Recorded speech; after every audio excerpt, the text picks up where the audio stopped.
বন্ধুরা আজকে ভিডিওর বিষয়বস্তু হলো নার্সারি থেকে কিংবা অনলাইন থেকে নতুন চারা গাছ কিনে এনে আমরা কিভাবে প্রতিস্থাপন করতে পারবো। জবা গাছ একটি গ্রীষ্মকাল আর বর্ষাকালের ফুলের গাছ। প্রায় সারা বছরই এই গাছ থেকে কম বেশি ফুল আমরা দেখতে পাই, কিন্তু শীতকাল আসতেই এই গাছ ডরমেন্সিতে চলে যায়। আর এই ডরমেন্সিতে থাকাকালীন জবা গাছকে অনেক প্রবলেমের সম্মুখীন হতে হয়, যেমন গাছের গ্রোথ বন্ধ হয়ে যায়, ফুল আসা বন্ধ হয়ে যায়, আর যদি ফুল আসেও তাহলে কিন্তু সাইজে অনেক ছোট হয়, ফুলের কড়ি এসে ঝরে পড়ে যায়, ব্রাঞ্চ শুকিয়ে যায়, ব্রাঞ্চে ফাঙ্গাস দেখা দেয়, গাছের পাতা সব ঝরে পড়ে যায়, আরো অনেক কিছুর প্রবলেম হয় জবা গাছে। কিন্তু গ্রীষ্মকাল আসতেই এই গাছ আবার সতেজ হতে শুরু করে, নতুন নতুন পাতা আসতে শুরু করে, ব্রাঞ্চ নতুন নতুন আসতে শুরু করে, আর অসংখ্য কড়িও আমরা দেখতে পাই। যদি এই জবা গাছ আমরা জমিতে লাগিয়ে রাখি তাহলে কিন্তু আমাদের জবা গাছের অনেকটা কেয়ার করতে হয় না। কেয়ার করা ছাড়াই কিন্তু জবা গাছ প্রচুর পরিমাণে ফুল দেয়, প্রচুর পরিমাণে ব্রাঞ্চ দেয়। যেহেতু আমরা পট কালচারে করি, ছাদ বাগানে করি, অল্প মাটির মধ্যে করি, সেই জন্য আমাদের একটু কেয়ার এই গাছের করতে হয়। এই সময় আশেপাশে অনেক নার্সারি আছে, অনলাইন অনেক নার্সারি আছে, অনেক ফুল ফুটে থাকে। সেই সব ফুলের কালার দেখে আমরা লোভ সামলাতে পারি না, বাড়িতে গাছ কিনে আনি। সেই গাছ কিভাবে আমরা রিপোর্টিং করব, রিপোর্টিং এর সময় কোন খাবার আমরা প্রয়োগ করব, কোন সয়েলে আমরা রিপোর্টিং করব, কোন লোকেশনে জবা গাছকে এই সময় রাখতে হবে, জল আমরা প্রতিস্থাপন করার পর কতটা পরিমাণ দেব, এই সব কিছু ইনফরমেশন কিন্তু আজকের এই ভিডিওতে আমি তোমাদের দেব। তাই বলছি বন্ধুরা, ভিডিওটা একটু স্কিপ না করে দেখার অনুরোধ রইল। যদি তোমরা স্কিপ করে দেখো তাহলে কিন্তু অনেক কিছু তোমরা মিস করে ফেলবে।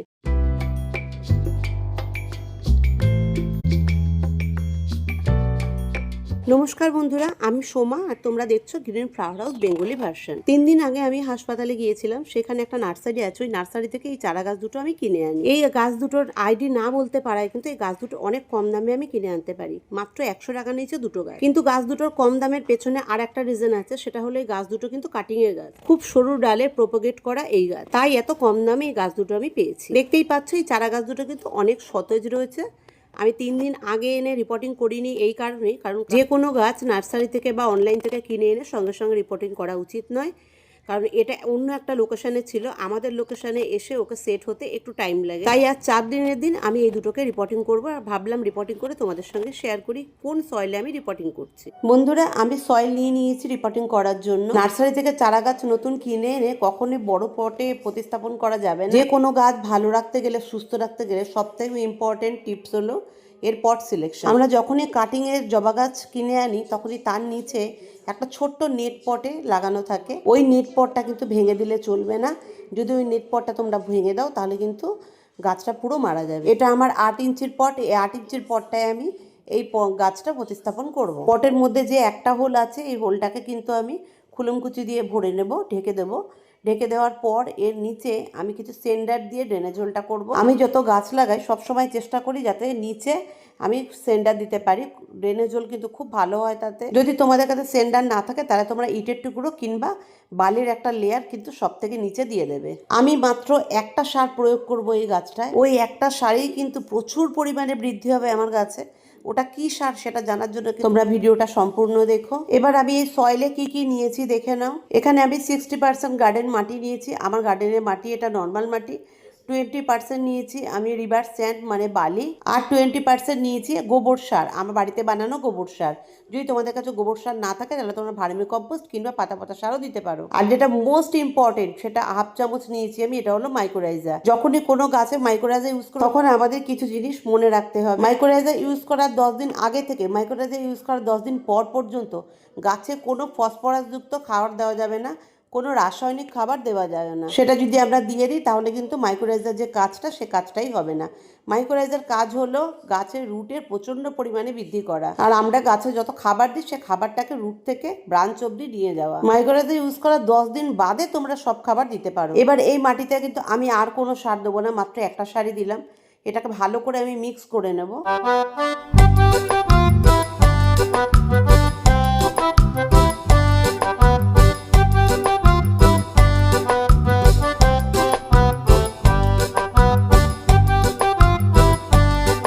দেখো মাটিটা আবার মিক্স করা কমপ্লিট হয়ে গেছে। এবার এই 8 ইঞ্চির পটটা, যে পটটায় আমি সেন্ডার দিয়ে ভরে দিয়েছি, সেই পটটার মধ্যে আমি কিছুটা সয়েল দিয়ে দেবো। এবার তোমরা একটা জিনিস খুব লক্ষ্য করবে, গাছটা আমি কিভাবে সয়েল থেকে বার করব। গাছটাকে এইভাবে দুটো আঙুলের সাহায্যে এইভাবে ধরে এইভাবে হালকা করে প্রোব্যাগটা একটু নাড়ালেই কিন্তু উঠে যাবে।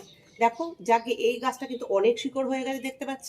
তা আমি নিচের দিকে ভাঙবো না, নিচের দিকে না ভেঙে সাইডের দিক থেকে হালকা হালকা করে একটু, যেহেতু এঁটেল মাটি প্রচুর এঁটেল হতে এতে ড্রেনেজ জল ভালো হয় না, এই জন্য সাইড সাইড থেকে কিন্তু অল্প অল্প করে মাটি আমাকে সরিয়ে নিতে হবে। এই যে অল্পভাবে, আমি তো রুট ভাঙছি না, একটু একটু করে। যারা নতুন গার্ডেনার তারা কিন্তু এটা কখনোই করতে যাবে না, পুরোনো গার্ডেনার যারা তারা করতে পারো। এই দেখো, তোমাদের আমি দেখানোর চেষ্টা করছি, এটাও একটা ছোট্ট নেট পটের মধ্যে রয়েছে, দাঁড়াও দেখাচ্ছি। এই দেখো একটা ছোট্ট নেট পট, এই দেখো ছোট্ট একটা নেট পট রয়েছে, সরিয়ে দেখাই। এই দেখো, এই নেট পটটা কিন্তু কখনোই ভাঙতে যাবে না বা কাটতে যাবে না। এখন যদি এখন এটা কাটতে যাও তাহলে কিন্তু এই গাছটা পুরো মরে যাবে। সেই জন্য আমি এই নেট পটটায় কিছু হাত দেবো না। এই সাইড সাইড থেকে হালকা হালকা নিয়ে, হালকা হালকা মাটি নিয়ে আমি শুধু মাটিটাই ঝুরঝুরে করে রাখবো। যেহেতু মাটি ভিজে, যদি মাটি শুকনো হতো তাহলে আরও সহজে মাটি সরে যেত। দেখো হয়ে গেছে। আমি তো নেট পটে কিছু করিনি, এই গাছটা ঠিক এইভাবে বসিয়ে দেবো। এইভাবে বসিয়ে দিয়ে এই সাইড সাইড দিয়ে মাটি দিয়ে আমি পুরো ফুলফিল করে দেবো পটটা। বারবারই বলছি, নেট পট কিন্তু কেউ ভাঙবে না। নেট পট ভাঙলে কিন্তু তোমাদের গাছ মরে যাবে, গাছ কিন্তু বাঁচবে না।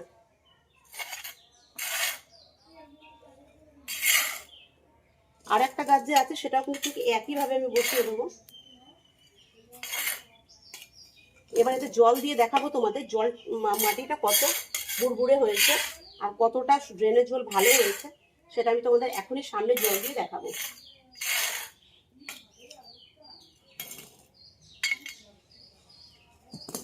দেখো একটা গাছ কিন্তু আমি বসিয়ে দিয়েছি, এবার এই গাছটাতে শুধু জল দেওয়া বাকি, আর কিন্তু কিছু দেওয়া বাকি নেই। সাইডে পটের এই নিচে কিন্তু এই সাইডে একটু ফাঁকা রেখেছি, কারণ আমাদের সার দিতে লাগবে। জল যখন দেবো তাহলে আরও একটু ফাঁকা হয়ে যাবে তখন। তো এই গাছটা আমার প্রতিস্থাপন হয়ে গেছে, আমি আরেকটা গাছ প্রতিস্থাপন করে নিই। এবার এই গাছ দুটোতে খুব ভালো মতন করে আমি জল দিয়ে স্নান করিয়ে দেবো, আর গোড়াতেও জল দিয়ে দেবো। জল দিয়ে আমি তোমাদের দেখাচ্ছি কীরকম আমার মাটি হয়েছে। এই দেখো, এই পটটায় কিন্তু আমি তোমাদের সামনে জল দিচ্ছি। দেখো সেকেন্ডের মধ্যে কিন্তু এই জল নেমে যাবে, দেখতে পাচ্ছ জল কিন্তু নেমে গেছে। ঠিক এরকম কিন্তু মাটি তোমাদের জবা গাছের জন্য করতে হয়। শুধু জবা গাছ বলে না, ড্রেনেজের ভালো কিন্তু সব মাটিতেই করতে হয়। আমি এত বড় পট পাইনি তাই একটু ছোট পটে আমি এটা দিয়ে দিয়েছি। এটা 8 ইঞ্চির, এটা কিন্তু 6 ইঞ্চির। আমি অনেক করে জল দেবো যাতে নিচ দিয়ে জল ভালো মতন করে বেরিয়ে যায়। আমি দুটো গাছ প্রতিস্থাপন করে দিয়েছি। এই দুটো গাছ আমি 1 মাস পরে তোমাদের দেখাবো যে কতটা বড় হয়েছে আর কত রুট হয়েছে। আর এটা কি জবা সেটা ফুল ফুটলেই জানতে পারবো। তোমরা আমাকে তখন বলে দিও এটা কি আইডি। আমার যত পুরনো জবা গাছ আছে সেই জবা গাছগুলোকে আমি রিপোর্টিং করে দিয়েছি, হার্ড প্রুনিং করে দিয়েছি। সেগুলো এখন কি কন্ডিশনে আছে তার এক ঝলক আমি তোমাদের দেখাবো। এই গাছ দুটো আমি রিপোর্টিং করে দিয়েছি। এবার সেই পুরনো জবা গাছগুলোর কাছে এই গাছ দুটোকেও আমি রেখে দেবো। দেখো আমার কাছে 4টে জবা গাছ ছিল, সেই 4টে গাছকে আমি প্রতিস্থাপন করে দিয়েছি।